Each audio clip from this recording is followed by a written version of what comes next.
दूसरी तरफ चले गए। देखिए, हम लोग जो है जनता के सेवक हैं। लखीमपुर खीरी जो है बहुत पिछड़ा ज़िला है और लगातार गरीबों, मजलूमों, दलितों के लिए संघर्ष करने का काम किया है।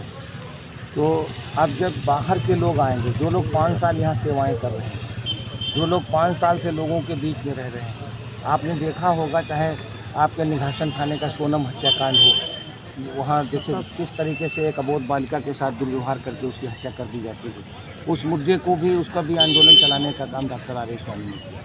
रंजीत मौर्य की हत्या हो जाती है पुलिस चौकी ढकरवा में, उस आंदोलन को भी चलाने का काम किया, न्याय दिलाने का काम किया, मुलजिमों को जेल भिजवाने का काम किया। चाहे गन्ना की समस्या हो, चाहे धान की समस्या हो, चाहे बाढ़ की समस्या हो, इन सारी समस्याओं से लड़ने का काम जो है हम लोगों ने किया।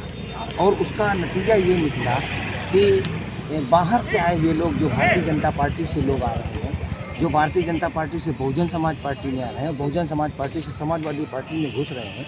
क्या समाजवादी पार्टी में कोई लीडर नहीं था? मुझ नहीं कहता मुझको टिकट चाहिए। 27 आदमी टिकट बहुमदी में मांग रहे थे।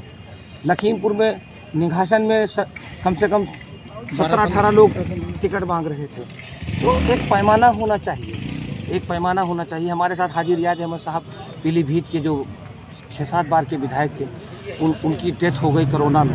पार्टी का काम करते करते उनकी डेथ हो गई और उनके बेटे को भी जो है टिकट नहीं दिया। निघासन में आज वो भी बहुजन समाज पार्टी से खड़े। निघासन में किस तरह की स्थिति देखते हैं आप? निघासन में स्थिति जो है, अब जो भी लड़ेगा वो डॉक्टर आर ए उस्मानी से लड़ेगा, क्योंकि डॉक्टर आर ए उस्मानी का कार्यक्षेत्र रहा है। आपने देखा होगा जब बाढ़ आई थी टिकुनिया गाँव में, और वहाँ जब पानी चल रहा था नदी का, तो उस गांव में जब राहत पहुंचाने की बारी थी, तो उस समय ये लखनऊ और दिल्ली और बम्बई से आए हुए लोग टिकट लेकर के जो आए हैं, ये नहीं दिखाई पड़े थे। डॉक्टर आर ए उस्मानी वहाँ मदद करने गया था, उसको सांप ने काटा था, वो मौत और ज़िंदगी से जूझता रहा लखीमपुर के अस्पतालों में, लखनऊ के अस्पतालों में। तो वहाँ की जनता की डिमांड है, जनता की डिमांड के ऊपर जो है मैंने ये फैसला लिया। जनता ने कहा कि अगर पॉलिटिकल पार्टीज़ जो हैं वो निरंकुश हो जाएँ, तानाशाह हो जाएँ, तो जो जनता के आदमी हैं, जो जनता के लोग हैं, उनको उनका मुकाबला करना चाहिए, उनको बताना चाहिए। आपको श्रीनगर विधानसभा जो आपकी पुरानी विधानसभा थी उसको क्यों छोड़ा? श्रीनगर विधानसभा जो थी,